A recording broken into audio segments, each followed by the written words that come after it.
Hello there, what's up? Welcome to a very special training requested from coaches and parents and athletes about how do you know? How do you know what to look for, what questions you should be asking going into tryout season?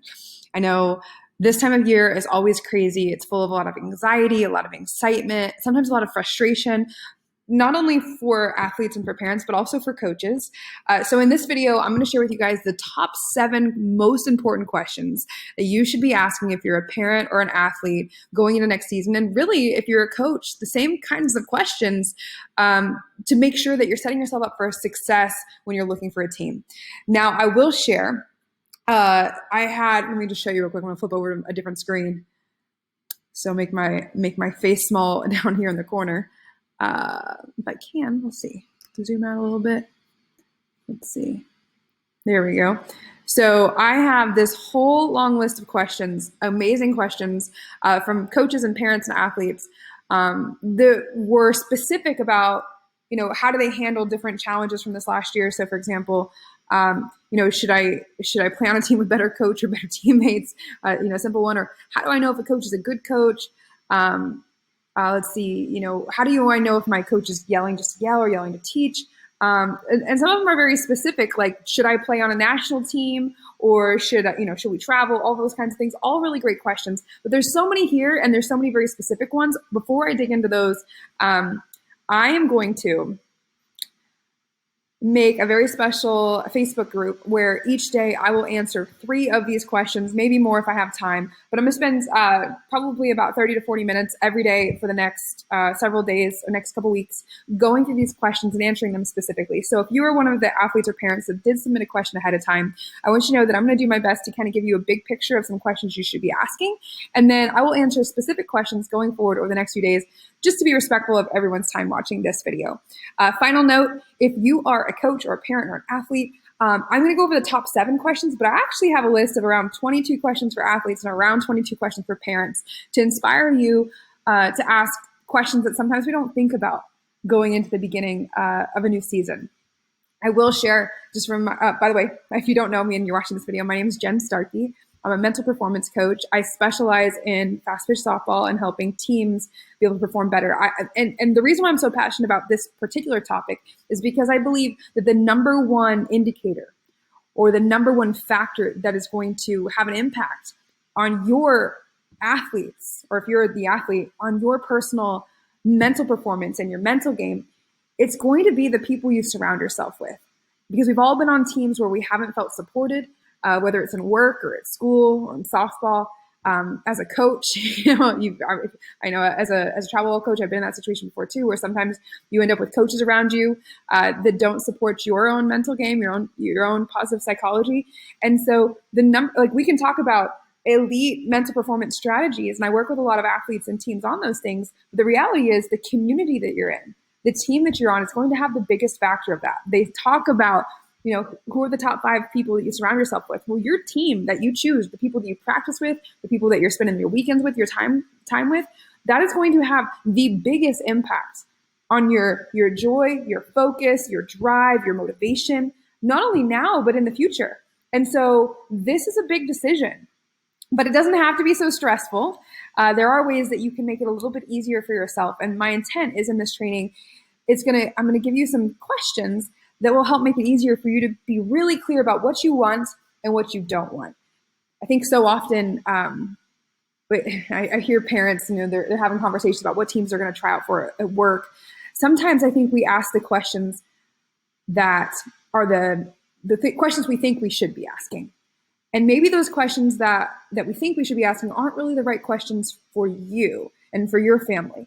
The reason why you play softball with your family might be different from Susie down the road or from Sally across the street. It's very specific. So what we're going to do right now is we're going to go into the top 7 questions.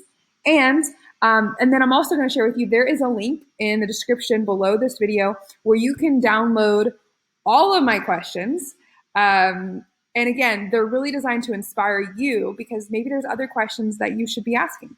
So let's dive in and let's get going. So One more. Oh, I totally forgot. One more thing. So there is a 45-minute or 41-minute training that I did here on Fast Pitch Fit. I did it back in 2019. So it covers a little bit of what I'm going to be talking about today because this video is going to be much shorter. But if you want, I also put the link to the original Fast Pitch Fit video from July 2019. There's lots of good tips in there. And I also wanted to show you.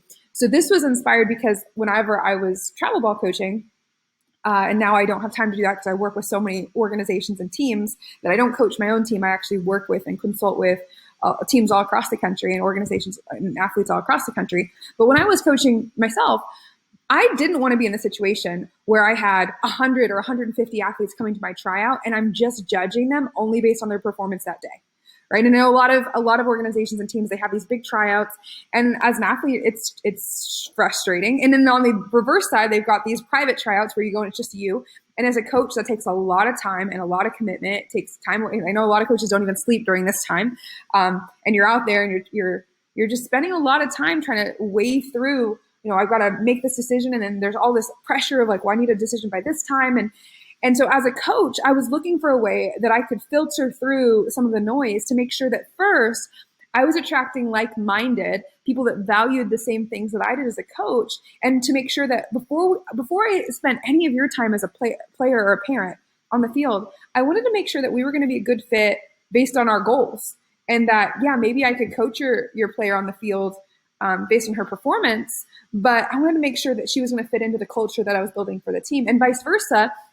For you as an athlete or as a parent, you want to make sure before you drive all across the state, going to all these different tryouts and burning lots of your valuable time over the weekend, time that you could be doing other things with your family, that you're not going to 9, 10, 12, 15 different tryouts for a team that doesn't even have the same goals as you.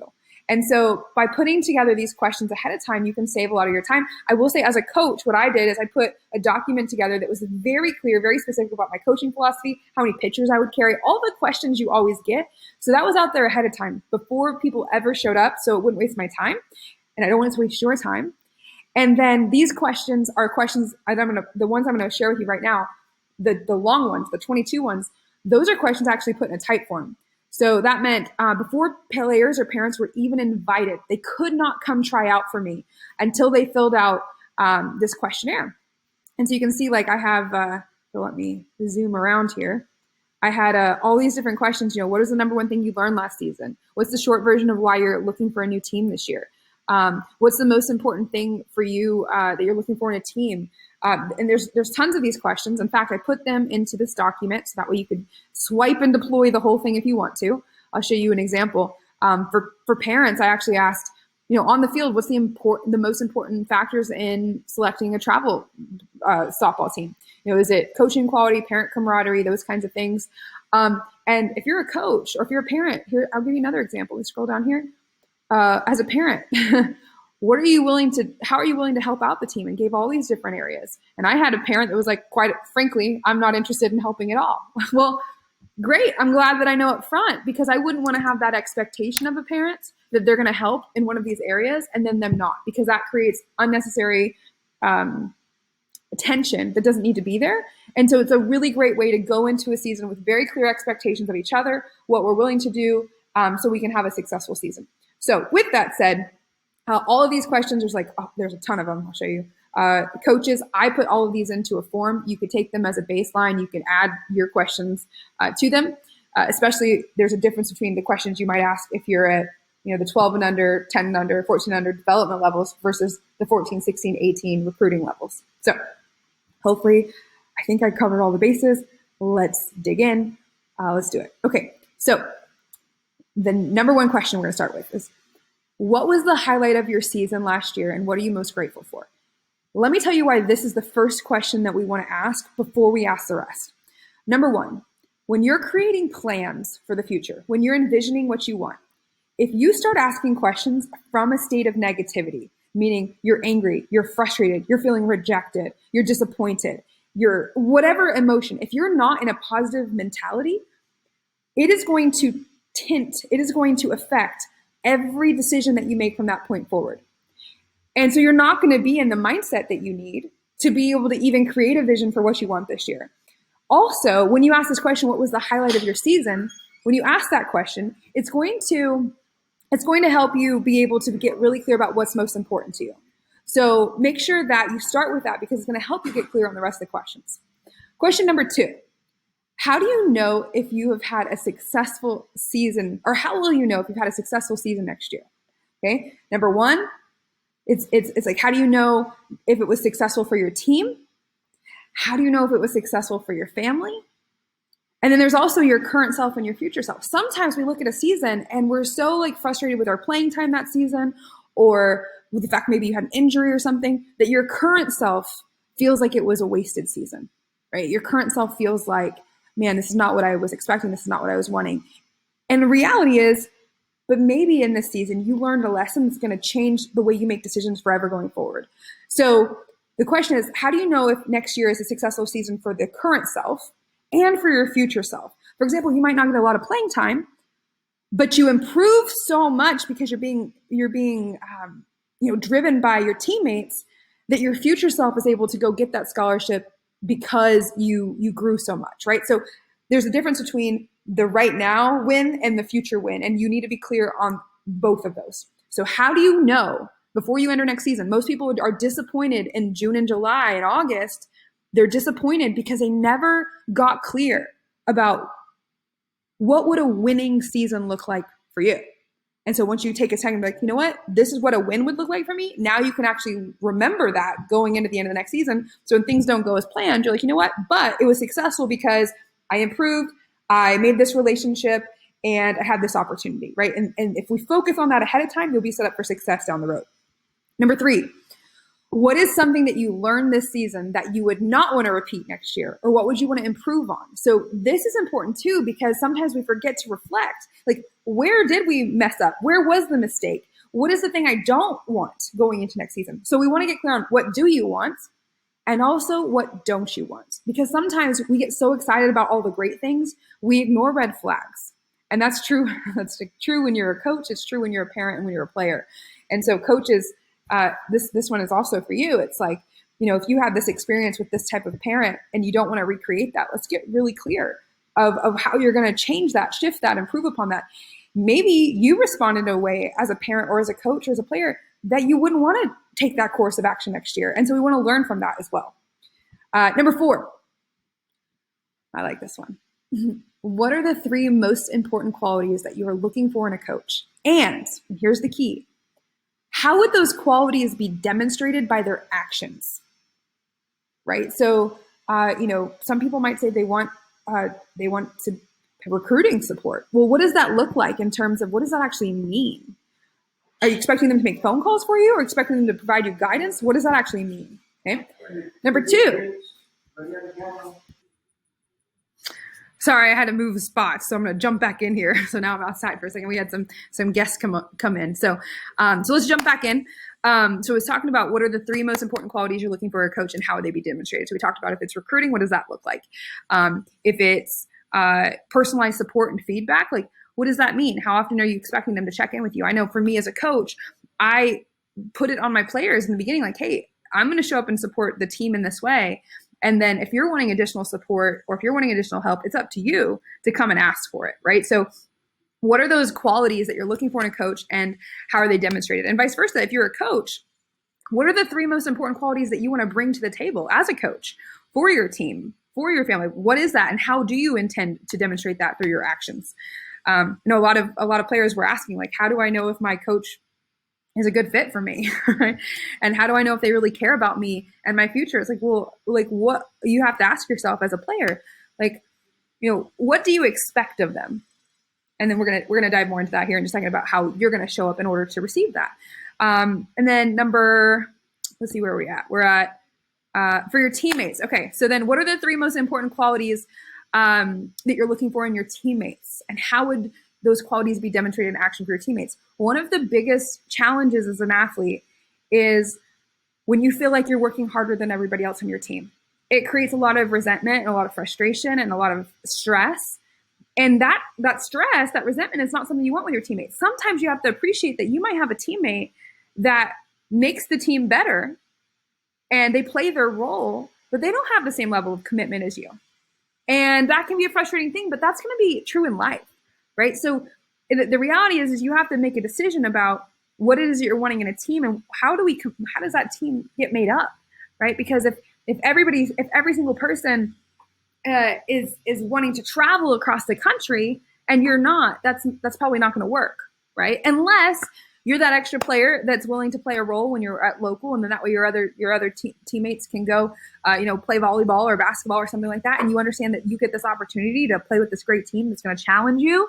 But that means that you're not going to go on these trips. It's all up for discussion at the beginning. The challenge is when we have a certain expectation going into a season, and we weren't upfront, we weren't clear, we weren't honest, not just with our coach, but we're not honest with ourselves about what we expect. And I think if you can go into any season as a coach, as a parent, as a player, and being super clear about, hey, here's what I'm looking for, here's what I want, here's what I don't want, here's what I want to bring to the table, that's when you can set yourself up for success, because there's no surprises. And it's okay. People sometimes change their minds. Things sometimes don't play out like we think. You lose a pitcher, somebody has an injury.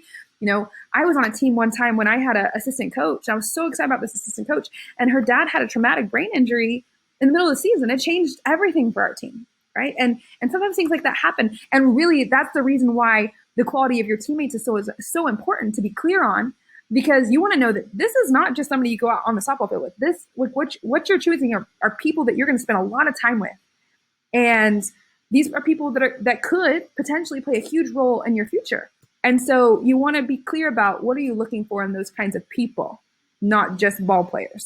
Okay. Number 6, we talked about what your expectations are of your coach, of your teammates. Now, what about your family? What do you, as an athlete, what do you as a parent, what do you expect from your family to contribute to the team, and how do you demonstrate that in their actions? I'd mentioned before on the type form, I asked, hey, our team needs social media support. We need to put up tents. We need first aid. We need all of this long list of things. And I want to know, how do you want to contribute to making our team be successful? Because it's too much for one coach or a coach and assistant to do it all. I was very lucky as a coach. Very lucky, but also very strategic, right? I had somebody whose job was to look up all the tournaments and give me the best ones, and so we could run all that. Somebody else ran the books. Somebody else ran our social media. So I had parents that made sure we had food plans, so that way I could just focus just on coaching.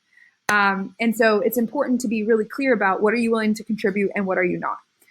The next one, let's see. What are the 3 most important commitments that you are willing to make as an athlete to be the kind of player that attracts this coach or this team? And how are you going to demonstrate through those actions? So, what are you going to contribute? That's what it means. As an athlete, what are you going to bring to the table?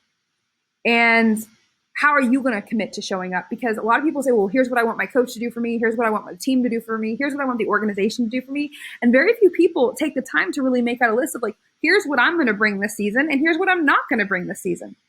And if you have other priorities, like other sports or other things that are important to your family in terms of church or vacations or spending quality family time, that is all okay. Right? This is not here to guilt you and be like, I have to show up this way. It's let's just be honest with ourselves about what you're willing to bring to the table and what you want to bring to the table, so that way you can have a successful season. Now, these are just the first 7, okay? It's a great place to start. There are a lot more. These are what I would consider non-traditional questions, okay? This is not about how much you want to travel. It's not about fundraisers. It's not about money. This is about the questions that most people don't ask. I will share with you some of these questions in here. They may not make complete sense. For example, what was your highlight or favorite moment from last season? I will tell you there's a reason that question is there. And that particular question, the reason why it's there is because it might help you become more aware of the things that are actually important to you versus the things that we think are important to you. So every single question in this list, it has a reason why it's there. If you are a coach and you're looking to put together what I use Typeform. I actually paid for this for a month, so that way I could collect all of these as tools for sorting through tryout applications. Because most people always just ask, what team did you play for They always ask, what team did you play for last year? What positions do you play? Those kinds of questions. But I think that there's a lot more that we can learn through this process. What I'm looking for as a coach, and the reason why I created this for you, is because I'm looking for self-awareness. I'm looking for for athletes that are very clear on what they want. They're very clear on their strengths and their weaknesses. So that way we can really help them. And I want to see self-awareness in my athletes. And I think that's one of the best things that we can help our young athletes improve on. And by asking these questions of ourselves, as a coach, asking these questions from parents and kids, it'll help you get more clear on what you want, what you don't want. And I will tell you one more thing. If you're a coach, I have the parent questionnaire and the athlete questionnaire. And then I compare them, because if the parent has expectations of the athlete and the athlete doesn't match that, that means there's going to be friction. And so one of the most important things is make sure that parent and athlete are on the same page. Because if they're not, that's when you get kids that burn out. That's when you get parents who are frustrated. It creates a lot of drama at the end of a season when you have a kid that's just happy to be on the team and a parent that's mostly focused on playing time. It means their values are not aligned. And so it's important to have those conversations about making sure that what we care about is the same before we ever get started. So at the end of the season, things don't blow up. All right. I will share real quick. My name is Jen Starkey. I mentioned that before. I put my email address and my phone number on here. And then you can actually click the link below to download this whole entire form. I am currently taking applications for my 2021-22 All-Star Club. It's basically elite mental performance training for athletes. I have 100 spots total available. I had a bunch of athletes sign up while I was just got back from Colorado. And then we have a few organizational spots too. American Freedom is one of those. We've got several different teams across the country that are smaller organizations that are working with us to incorporate mental performance training for their entire team. And one of the things I recommend to you as a parent is ask your coaches, hey, what are you doing to help our athletes with mental performance? And if they do not have a game plan, if they don't have a strategy, they don't have something worked in, that's a requirement now. I mean, if you're wanting to play at a high level and you're wanting to set your athlete up for success, that is what the best teams, the best coaches and organizations are doing. It doesn't have to be with my organization, but definitely make sure that they're doing something, especially through the last couple of years. There is a rise in so many challenging situations for athletes. It's very important this is incorporated for so many reasons. But hopefully this list was helpful to you. I will be doing Q&A in the Tough Team Training Facebook group. I will put the link of that in the description of this video. So if you have questions, and I don't have time to go to them all right now, you can post them in the comments on this or send me an email, and I will be answering those questions in the Facebook group over the next few days. I have a whole bunch already just to answer your private, personal question. And I'll make it anonymous so nobody has to know it's from you. So that way you can have some clarity and some confidence going into tryout season. Hope this was helpful to you. Until next time, my name is Jen Starkey, and I challenge you to play up. Have a great night, guys.